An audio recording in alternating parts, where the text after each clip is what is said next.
just here to talk about youth villages, and the overall is want to just talk about youth villages and the what we're able to provide in Tennessee as far as community-based programs. We want to look at the services that are offered as far as and also as far as what we can do as far as the referral and assessment follow-up structure that we have in place, the clinical model overview, some of the studies, and then I would like to kind of towards the end show you all a guide tree on how we implement clinical intervention and things of that nature with all the families that we're serving. And so a little bit about Youth Villages is we are a nonprofit organization that started in Memphis back in the mid-80s. Currently, we have a little over 4,200 employees nationwide. We have 100 locations across 26 states. We just recently started our LifeSet program that works with young adults ages 17 to 22 on life skills in Arizona. We work with more than 10,000 children and families a year, and we just truly want to work with kids and families so that they can live successfully. As you can see, these are the 26 states that we serve. The red, anything in red, where it's our direct services. So that's where Youth Villages is specifically providing services, whether it's Intercept or LifeSet, we're directly providing those services on a one-on-one basis with the kids and families. The blue states are partner. We have strategic partnerships where we're providing the Intercept or the LifeSet model with providers that are already established in those states, and they see the benefit of Intercept, so they are partnering with us to implement Intercept in those states through their agents. Louisiana is a little bit of a combination of both because that's the one state where we are actually directly serving kids and families, and we also have a partnership with some providers there to provide our services as well. Our census as of February 4th, we were serving about a little over 10,000 kids. The last time I looked at our Intercept census, we were serving over 1,200 kids just in the state of Tennessee. We were serving over 500 kids with the DCS contract that we have, just to focus on those kids for prevention or reunification services with DCS. Bringing it more into focus on Tennessee, we have 13 offices across the state, and Youth Villages will serve any child or family within all 95 counties. If it is within the territory of Tennessee, we are going to be able to serve that kids and family. In this state, we have more than 25 locations. That includes our 13 offices, but we have group homes, residential facilities, our operations centers. We have 1,800 statewide employees in the state of Tennessee, and again, it started in the mid-80s as a residential and has blossomed into a nonprofit that really focuses on in-home services. So at this point, we do have a cadre of different community-based programs. Intercept is our in-home services, where we'll go into more depth about that shortly. LifeSet is focusing on those transition age children that are between the ages of 17 and 22 to work with them on independent life skills, helping them get set up to become adults, helping them go to college, things of that nature. We do provide therapeutic foster care and adoption, so we do have foster care homes. We have level 2 and level 3 therapeutic foster homes. We do help with adoption services, things of that nature. A couple of years ago, we started Memphis Allies, which is also known as Switch or Switch Youth, because there was a high need for services with kids and young adults that were having gun violence within Memphis. That was recognized, so we started Memphis Allies to help try to reduce the overall gun violence that's going on in Memphis. And across the state, I think probably about 85% of the state has youth mobile crisis services that are provided by Youth Villages. There are some areas that aren't provided by Youth Villages, like Davidson County, Knoxville, the Knoxville area, things like that, and Northeast. But a good 80% of the state is covered by crisis services. This goes into a little bit more of the services we have. We do also have Thrive, which started from the Juvenile Justice Reform Grant. It is a less intense service where we go out to the home one time time that they've had court involvement or they're at risk of that in court involvement, and it's a less intense service to try to keep them from going back into having court involvement later in life. We are one of the only providers in Tennessee that offers multi-systemic therapy through our DCS contract. We have a contract with DCS to offer MST to about 100 kids statewide. Of course, that population is between the ages of 12 and 17, has been adjudicated, and they're on DCS probation. Intercept, there's some information here, but I won't go into that because Renee is going to go more into detail about Intercept and how we serve. And then again, LifeSet, we have public and private partnership with DCS. We do some extension of foster care. We have some grant funding that helps with kids that may not qualify through DCS. But we're serving a lot of young children across the state to help them identify independent living skills and live successfully on their own when they may have come out of foster care or they may not have gained those skills from their family as growing up.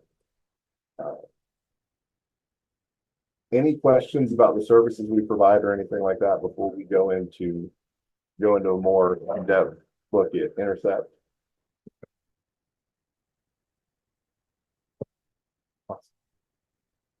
Renee, you can take it away. Thank you. So let's talk about Intercept.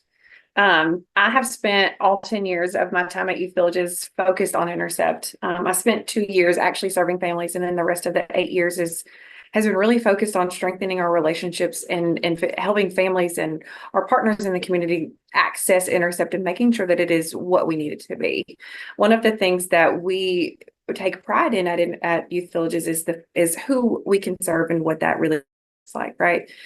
So if you're thinking of the types of families that you might come into contact with through your roles, you might see the need for prevention services. Those young people and their families who are at risk for one reason or another. It may be you may have some extreme parenting concerns. There may be some environmental concerns. Or on the opposite side of that, you may see a child whose behaviors are very high risk and they're posing safety concerns. We are happy to serve families along those lines. We work alongside of our crisis team as well as other providers in the area to make sure that we are in place for diversionary purposes. And then last but not least, we love being able to work with our families on reunification. When I think of reunification, I think of two things. The first one is probably more true than the second one, but when we have those families whose young people have been removed from their care for one reason or another, we have a really cool process to be able to tag alongside of DCS to work with those families at least 60 days before in most instances, let me say that, through our grant funding, we're able to work with the families for 60 days before the child steps home, and then 60 days after the child steps home to help ease that family into that process. We are able to have those services funded through a handful of different grants. The most popular is TennCare. We have a contract with all versions of TennCare, and that is billed as CCFT, as you see on the slide. We, as a leadership team, meet with TennCare on a regular basis to make sure that we're getting really solid feedback. We are serving the families that they want us to serve, and we're implementing the suggestions that they ask us to. The second grant is our DCS grant, where we're able to serve those families who may not qualify through traditional means, but they're still at risk, right? So those families that you might think of with no insurance, or they don't meet insurance criteria for one reason or another, or it's an emergency and you can't wait. If we don't start services tomorrow, you're afraid something's going to happen. And then the grant that is the newest to us is our TANF 2Gen grant, that focuses on providing Intercept services in the traditional sense, but being able to add a focus for those families who are low income or no income. I see your question, Christina. I'll get there in just a second. But the TANF grant allows us to work with those families who are low income or no income. So that might include those families who are experiencing housing instability, or they're at or below the poverty line, those young people who are receiving free or reduced lunch, things of that nature.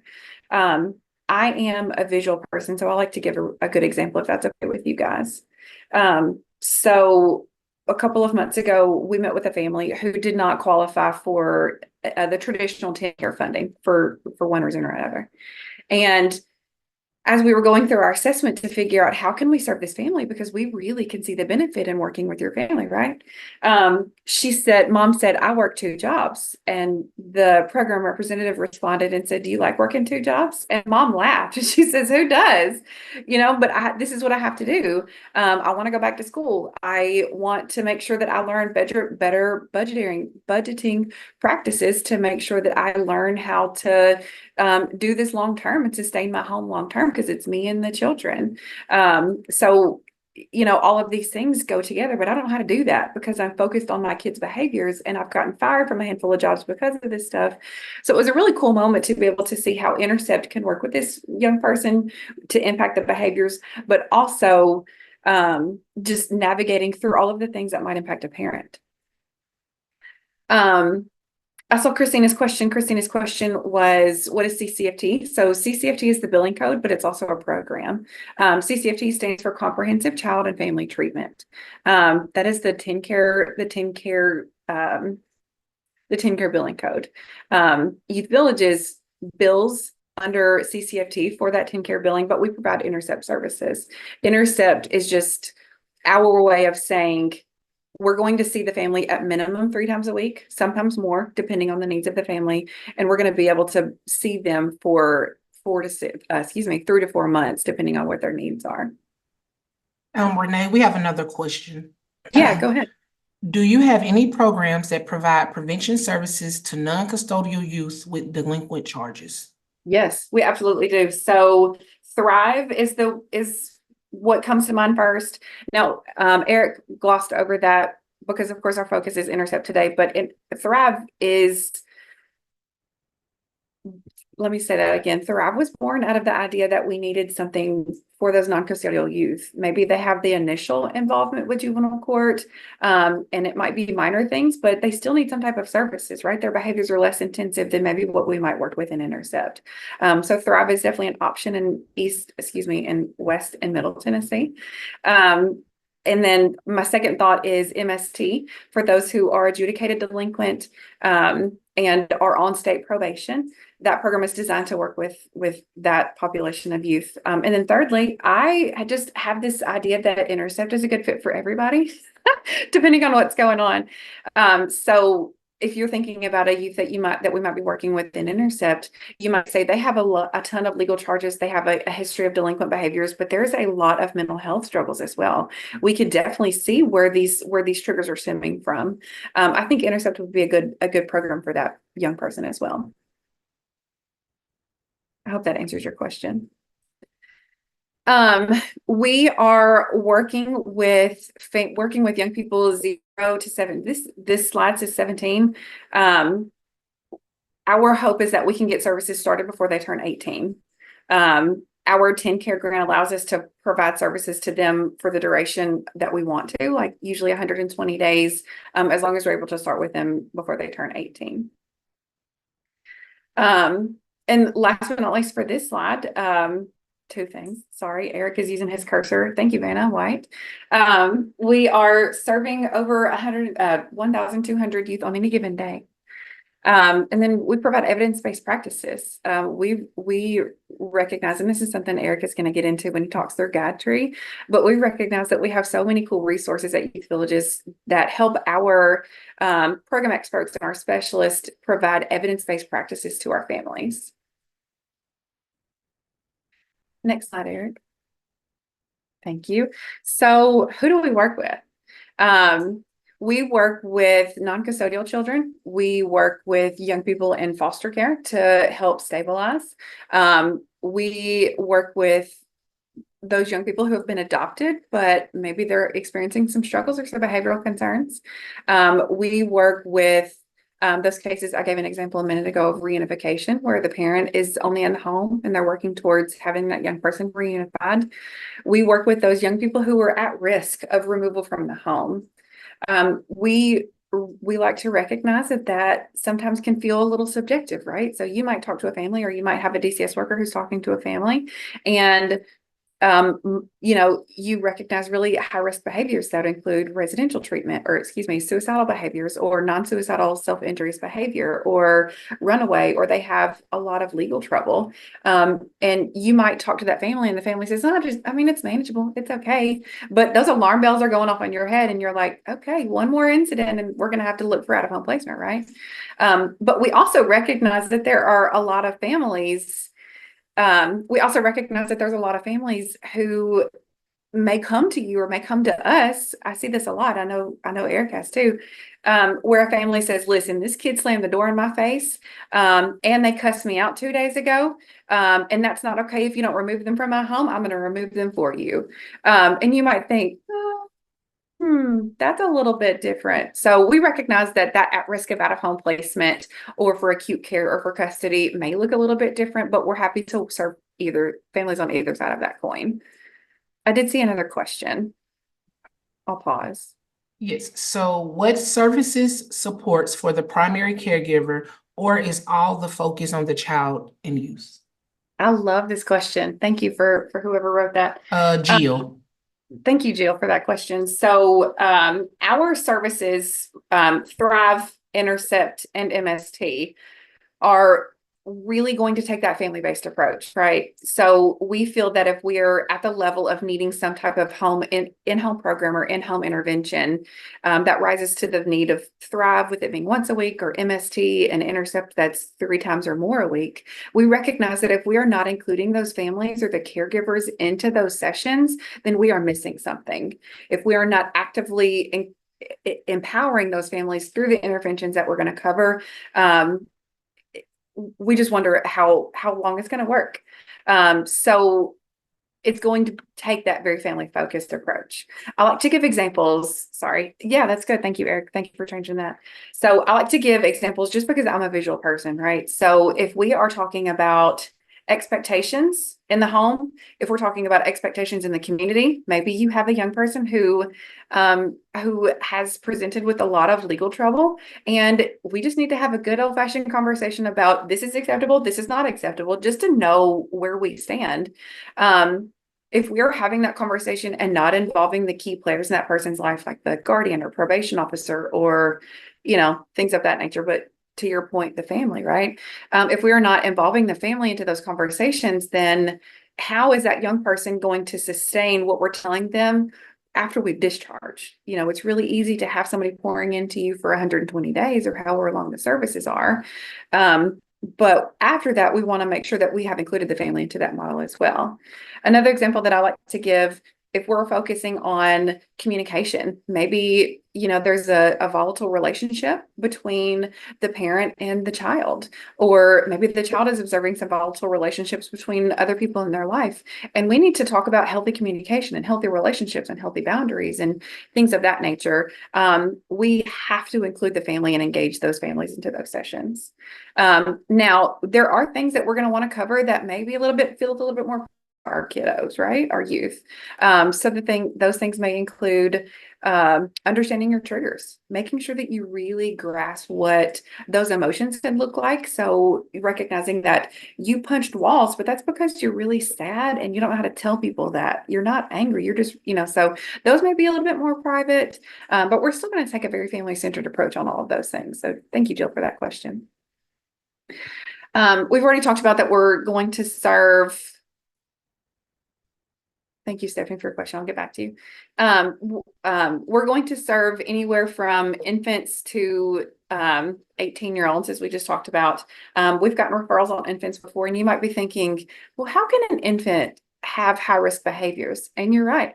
I think that is a really good picture of how we're going to have a very family-centered approach, with being able to navigate with that specific parent. What are the struggles? What led to the need for services? And how can we support you? So this is the only time that you need any type of intervention. Our specialists generally, our Intercept specialists generally carry about 4 to 6 cases at a time. We feel like that sweet spot is about 5 families because we're seeing them 3 times a week. if not more in some cases. Our teams are staffed with about 4 to 5 specialists. They're supervised by our clinical supervisors, and then they meet with our licensed program experts to review their cases on a weekly basis. When I carry cases, I talk to my supervisor every day, and I think I talk to my LPE like 3 times a week just to make sure that that family was getting what they needed. There is somebody available to our families 24/7. I always used to joke with my families that snow, holidays, and everything in between, rain, tornadoes, bad weather, like there's going to be somebody that's available to them 24/7 for that support. And then we have an entire research department that's dedicated to collecting some outcome data, to make sure that our families have gotten what they need and just to evaluate their progress at 6 and 12 months post-discharge. I did see another question before we moved on. I was going to pull that question back up. Yes, it says, how often do you provide progress notes to DCS staff? Do you enter notes in TFACs or send summaries? Really good question. So I recognize that regions across the state may handle this a little bit differently. So I want to try to speak generally, but we do not have, we have access to TFACs, but we don't have access to enter notes into TFACs. So generally when we're giving those updates, it's either going to be via email or by phone or things of that nature. Now, I know in the past that there have been a handful of occasions where program representatives would send discharge summaries that talked about the young person's progress to DCS workers. And we've gotten good feedback on how that's going. But Stephanie, to your point, the expectation is for that communication to happen as frequently as possible. When I carry cases, I like to touch base with the DCS worker associated with the case once a week. But there are some DCS workers who would say like that contact is too frequent. They're doing, okay, let's move it to every 2 weeks, or let's move it to, whatever that looked like based upon the needs of the family. So at minimum once a month. I want that to be a lot more than that. Go ahead, Eric.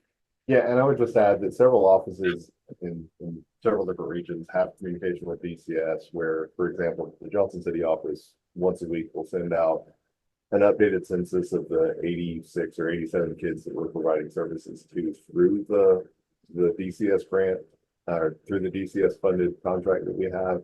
And it identifies the last contact we had with the DCS worker, any updates that are going on and things like that. So we try to keep DCS apprised of all the progress or issues that are going on with the case while it's happening. And of course, once we get services in the place that it goes over to the program staff, DCS or you all, everybody has the opportunity to call the program representative or us back, whether it's myself or Renee, and say, hey, can we get some help getting this update, or can we get some updates on this, or we have CFTM. So we want to be as transparent and as responsive as possible to DCS because we know how difficult of a job it is. So whatever we can do to provide summaries, updates, anything like that, we want to make it easy for them.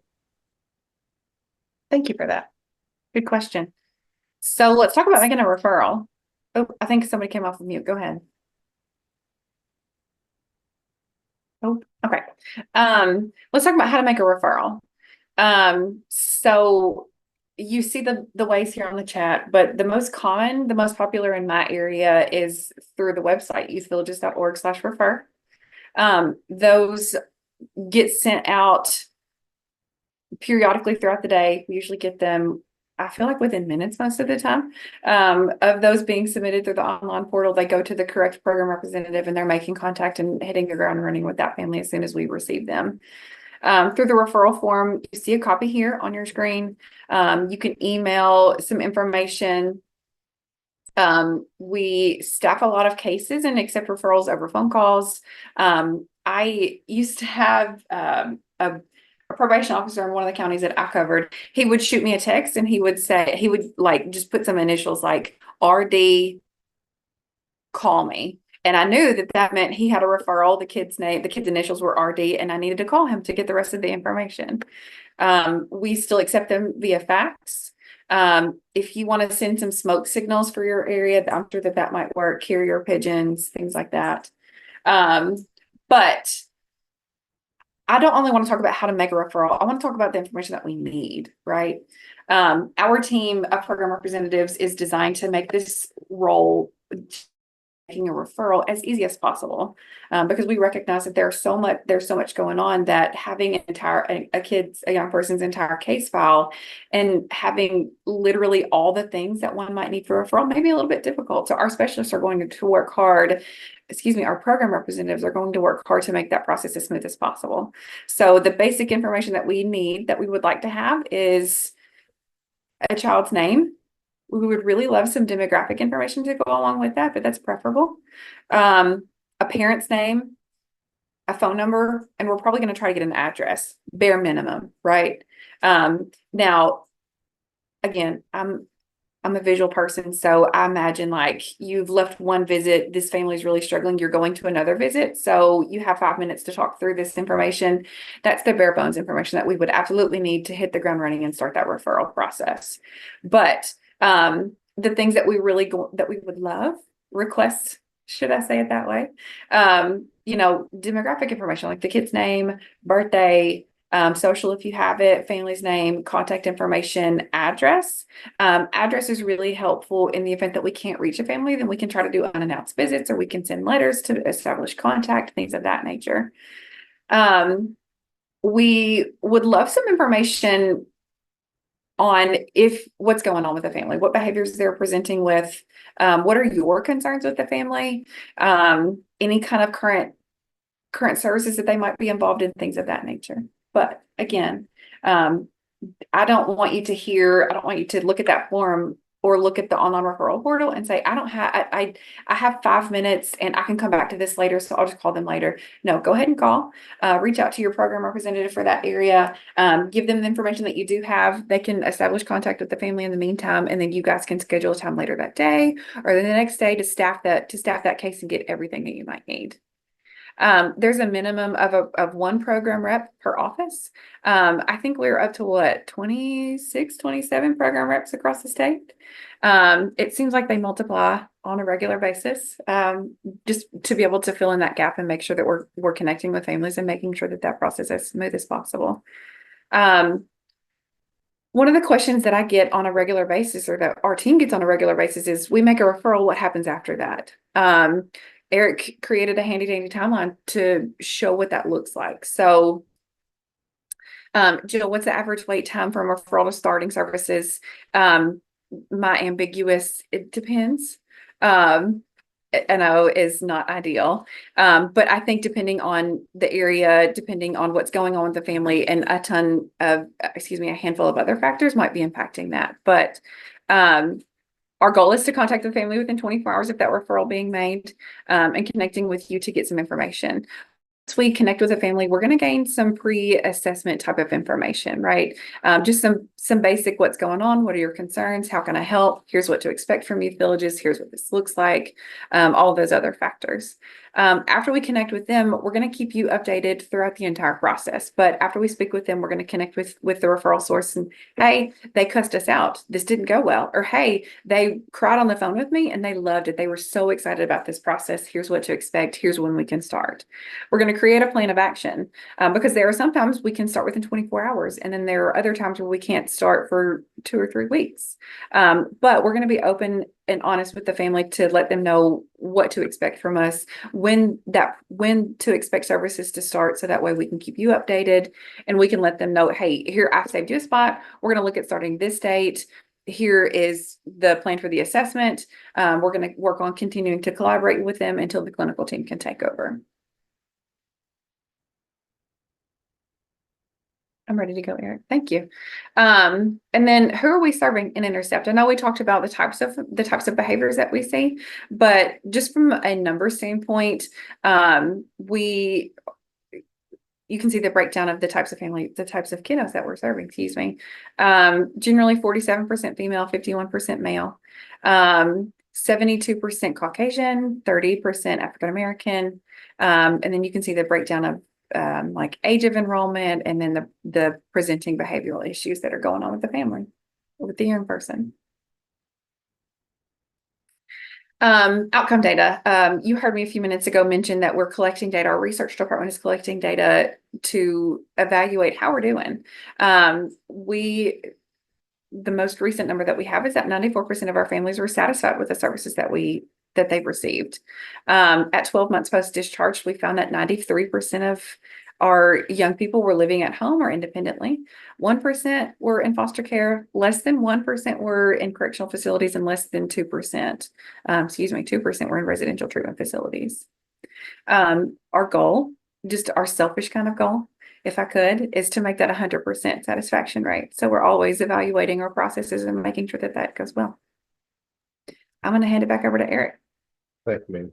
And just to follow back up on something Renee said, as far as the average wait time, she's right. We may be able to get that open within 24 hours. I've seen a referral be given to us, and we have it assessed and assigned to open within 4 hours of getting that referral. There are some other things that may come into play as far as whether we are the most appropriate service or not, that may be, but the entire time that a program representative or that Youth Villages has that referral, we are going to be continually working with those families. We may reach out to their individual therapist, medication management, help them get updated, appointments, maybe change the modalities of their individual therapist, something along those lines. Because while we want to start every case or every referral we get within 24 hours, that may not be plausible. But there are certain things that we can do on the pre-services side of things to help that family know that help is on the way, and this is what we're going to do while we're thinking. And also to kind of back up, as far as Renee is 100% right that CCFT is it's a billing code. It's the it just went blank, but it is. But Intercept is specifically through Youth Villages. It is an evidence-based program that has been studied rigorously by 3 different evaluations through CHAPE and Hall. That's what was able to give Intercept a well-supported through the clearinghouse. There were 3 different studies, and on those studies, the first study showed that Intercept reduced the odds of being placed at home 53% of the time following the first maltreatment investigation by DCS. The second study showed that it was examining a more recent sample of youth with a shorter evaluation window, but it also showed that Intercept reduces the odds of out-of-home placement by 37% following a maltreatment investigation. And then on top of that, as far as kids that are at risk or in custody, the odds of achieving permanency when Intercept is implemented are 24% higher. And so these studies were done by CHAPE and Hall. They were quasi studies. They went through and looked at a lot of children, a lot of different case studies, and identified that because of what Intercept's able to provide and how we provide that, we are able to implement clinical interventions to reduce the behaviors of the child, but also provide psychoeducation to those parents, to that family, to those caregivers, and take that multi-systemic approach that we're going to be meeting with the child, we're going to be meeting with the caregiver, the school, probation officers. If they're involved in the child's life and trying to reduce what's going on or reduce the behaviors or issues that are taking place, we're going to meet with them. Because I think we all know that if a child goes into a residential facility, their behaviors may become reduced because they are in a very specific placement that is very structured, but we're not changing anything in that home. So by going into that home, working with the family and making those systemic changes within the family and within the community, we can help reduce the risk, the triggers of what's causing that risk of out-of-home placement by that child. So everything we talked about, Intercept is evidence-based, and we've had the studies, we can show that. So what makes Intercept different? Well, one of the things that makes Intercept different is our guide tree. I have talked to other people with other providers. I'm not going to name any names, but I've heard people saying, like, when they're implementing clinical interventions or they're working on physical aggression, they go to Google and start searching for clinical interventions, or they go to Pinterest and try to find emotional thermometers or things that they can find outside of their structure to help a child and family.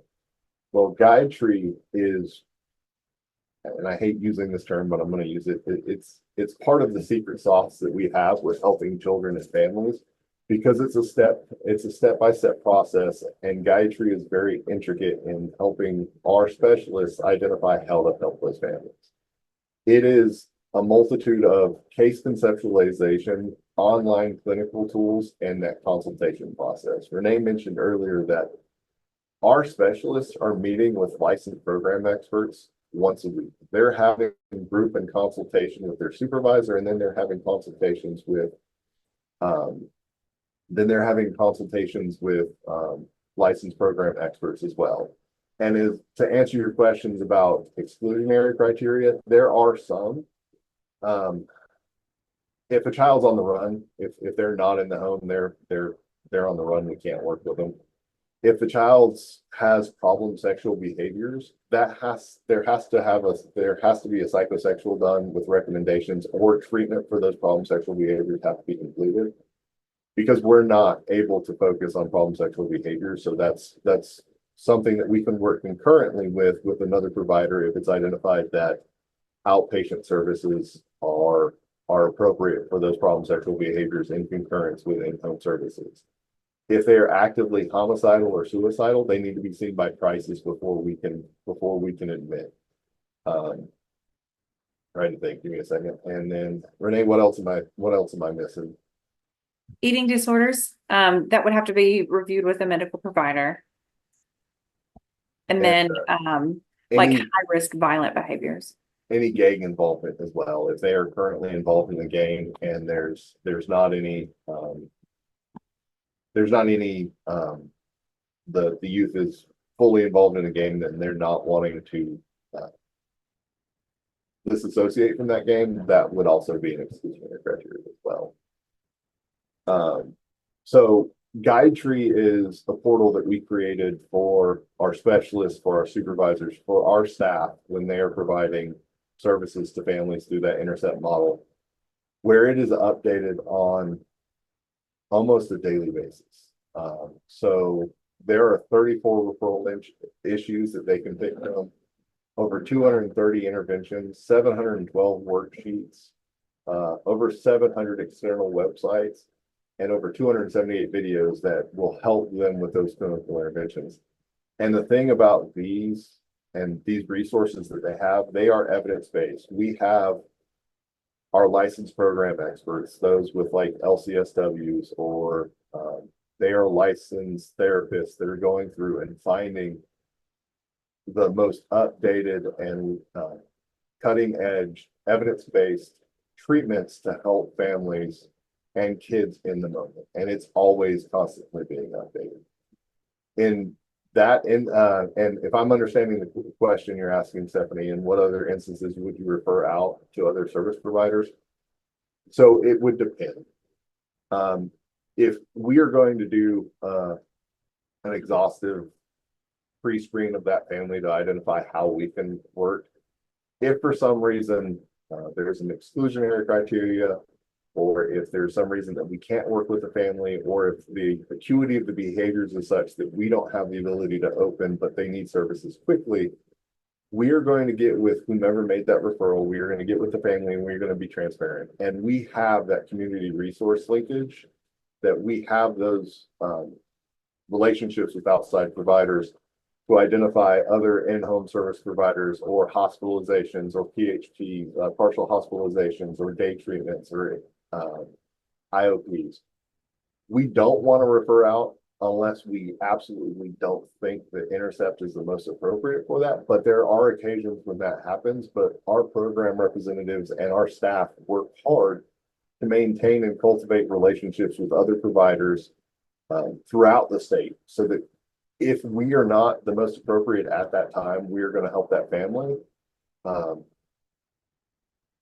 find the most appropriate services. So if they have some exclusionary criteria, or if the family prefers another provider and we're able to do that, it's always up to the family. We want them to have the best options available. But we're going to do everything we possibly can to serve that. So, Thanks. yes, ma'am. So I'm going to take a second and see if I can pull up Guidetree, so that way I can show you. And I want to be respectful of everybody's time. But you can see that when, great, it's been fired.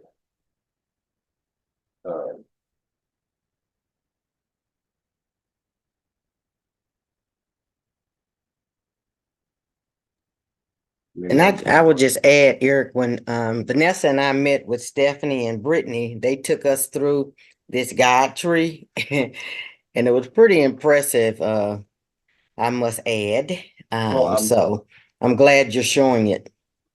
Well, I'm glad to hear that they were able to show that. And if I can get my computer to work, that would be awesome. Yeah, it was pretty impressive. This is our guide. This is guide tree. This is what the portal looks like when you first open it up. If a family intervention specialist, a clinical supervisor, whomever's working with the family, this is what they're going to see. And so if you're working to conceptualize a case or work through concerns that you're having, you can select a referral issue. And I don't want to just be up here rambling. So if somebody would love to pick if somebody wants to pick a referral issue, I think that would be fine. That would be great to help, explore what guide tree could do. Let's look at delinquency. So here you can see those 34 referral issues, and as Stephanie identified, delinquency. So first thing you're going to pull up is here, and you're going to see safety considerations, but then you're also going to see individual drivers, family drivers, peer drivers, school drivers, community drivers, and assessing for unique drivers. So that goes back to what Renee was talking about earlier, and we are multi-systemic. We're not just going to look at the child's behaviors, because maybe the child's behaviors come from something that's going on with the family. Maybe there are some family drivers that are causing conflict with the home. Maybe there are some family drivers that are causing the delinquency. So when you look through here, you can identify maybe there's individuals drivers, maybe there are family drivers. So if we look at family drivers and say family conflict, we click there, it's going to give you a list of different types of clinical interventions that we can use to specifically focus on delinquency and unlawful behavior, with the driver being family conflict. Up here, you'll see a little symbol that looks like a fish. Well, when you pull that up, it's going to pull up our fish bones, and our specialists are using fish bones to help identify the drivers and the outcomes that we have. So we can see here that if you're looking at family, maybe the driver is the caregiver mental health, the caregiver needs mental health. So caregiver mental health needs. Well, what's our outcome? We want to get the caregiver mental health treatment. And so it helps our family intervention specialists identify those drivers that may be causing those behaviors, that may be driving those behaviors, and try to and identify the outcomes that we want to find, not only for that child, but for that family as well. And so we use this fishbone to identify how we can go by, what we need to work on in the moment. And these treatment plans are updated every 2 weeks with a licensed program expert. So we're going to work on those drivers. We're going to work to meet the needs and get those successful outcomes on whatever that driver is. And then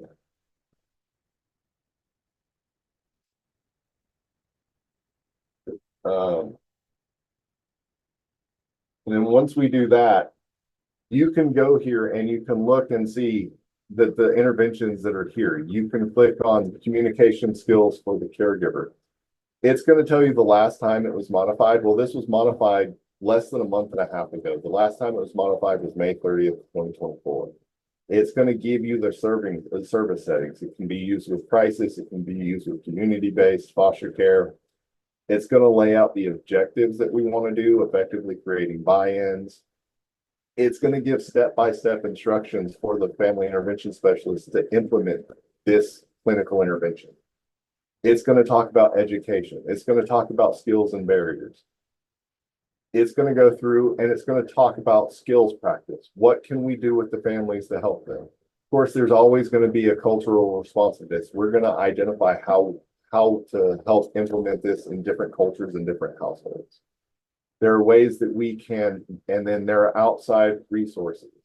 You can see down there, there's substance abuse, but every clinical intervention has different videos, different handouts, things that could possibly, that are going to help with implementing those clinical interventions on an individual or family basis overall. And so I could go through Guide Tree for a while, but I'll, again, want to be respectful of your time. So I'm just going to stop there. That was kind of that is the end of the PowerPoint. And I just wanted to really open it up to any questions. If you all have any questions about Guide Tree or anything we talked about, to see what y'all have.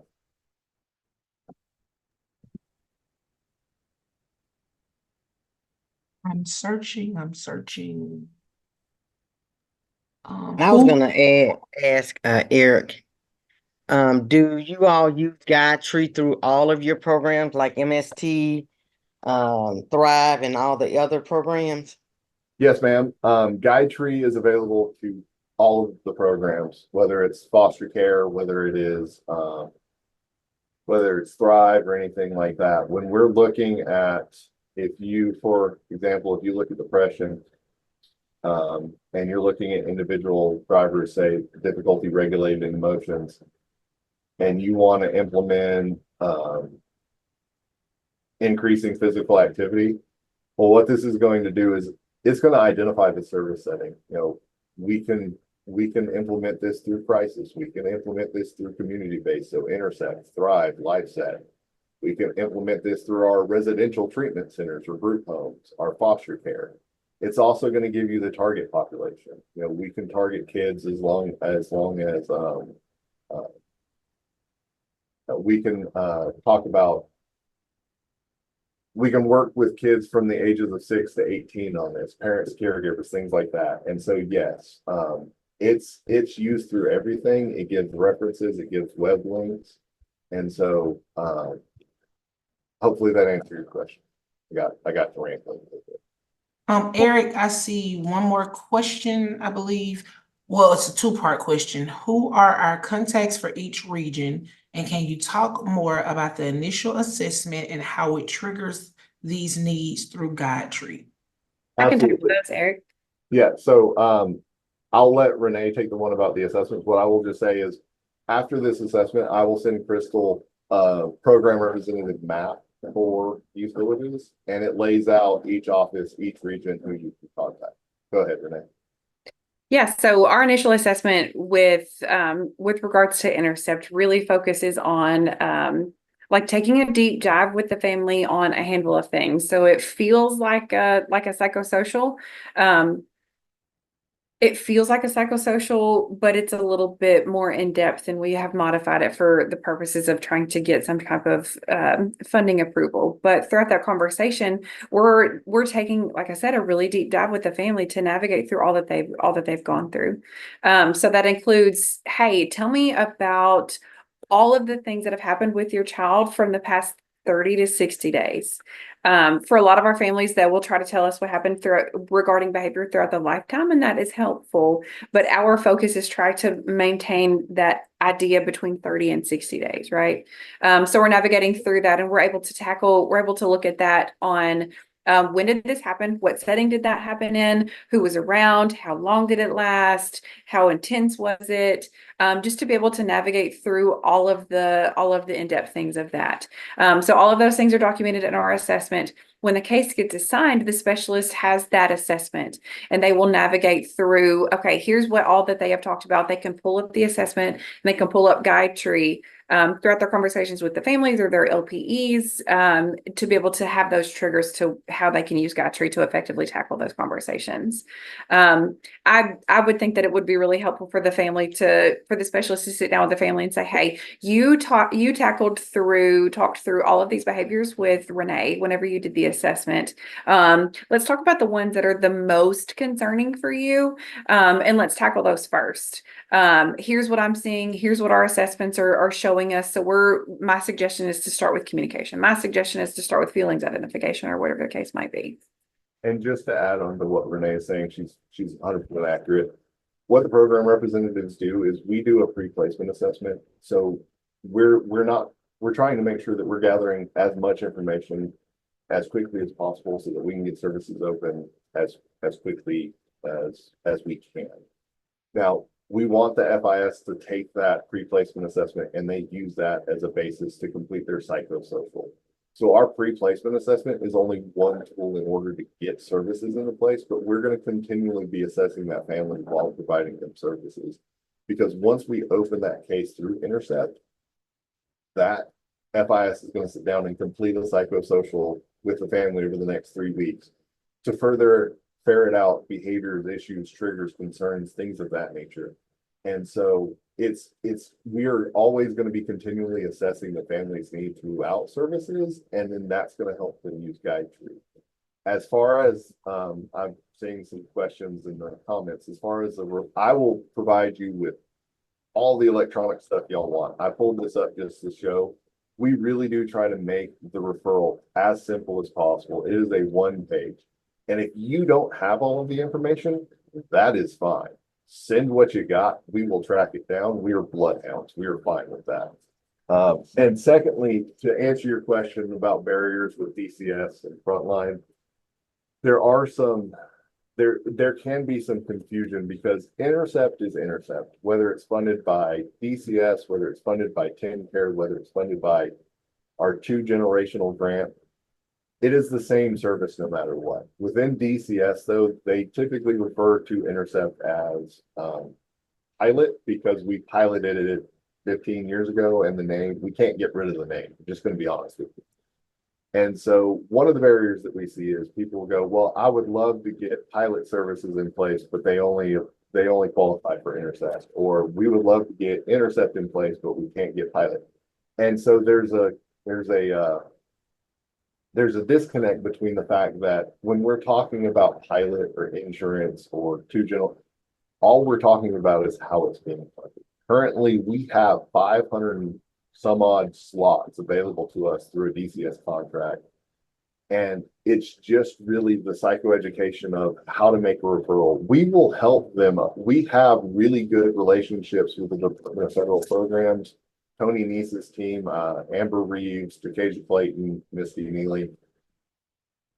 We can send them a referral. They will help identify how to make that child 4E eligible. They will help to identify what's needed to get that FFPSA funding in place so that we can draw down that money from Families First. We have a really great relationship with that team. And so it's just getting it out there and letting the DCS workers know that it's real easy to get services in place. We just have to have that 4E eligibility. We have to have that permanency plan, and then we're off to the races of that through DCS. And keeping the case open. Oh, yeah, thank you. Right. So do we have any more questions for Renee or Eric before we get ready to wrap up? If you have a question, you can come off mute or put it in the chat. Let's see. Okay, I don't see any questions. Okay. I was gonna add one because I was talking with the court liaison and I was mentioning the MST program, and I know this is Intercept, but while I have you all on here and you're talking about the referral process, and one of the concerns I was asking her about the MST program, and she said, yeah, they try to refer to them, but they have to have a open DCS case, and it was a delinquent case. So is that the process? And when you say open DCS case, do we have to because a lot of times on the delinquent docket, they're not really open DCS cases, and so just Yes, trying to ma'am. figure out how that works. Yes, ma'am. So part the contract that we have with DCS for the DCS MST slots, the child does have to be adjudicated delinquent and has to be on DCS probation. Okay. So they do. So that's in order to qualify for one of the slots. Now, Renee, you are more than welcome to correct me if I am wrong, but especially in Shelby County and in Memphis, we may be able to do the assessment and get funding through insurance and still provide MST services. Yeah, I was thinking of some special circumstances where the young person has a significant history of legal involvement that you've mentioned, like we mentioned earlier, Stephanie, but maybe they have a significant history of legal involvement, but maybe they're not on state probation. But they meet maybe insurance criteria. Our goal is to serve them through insurance criteria, but staff it with the MST team to have that specific focus that MST would, because that model is a little bit different in how they're going to target those behaviors, right? The other opportunities for Shelby County may include like Memphis Allies funding to be able to have services established with one of our switch programs, Switch Youth, Intercept, MST. Thrive is not available in Shelby County, but it is in other counties across the space. But there are some opportunities for those families to get served. But, you know, like Eric said, in order to qualify for the DCS MST slot, they do have to be on state probation.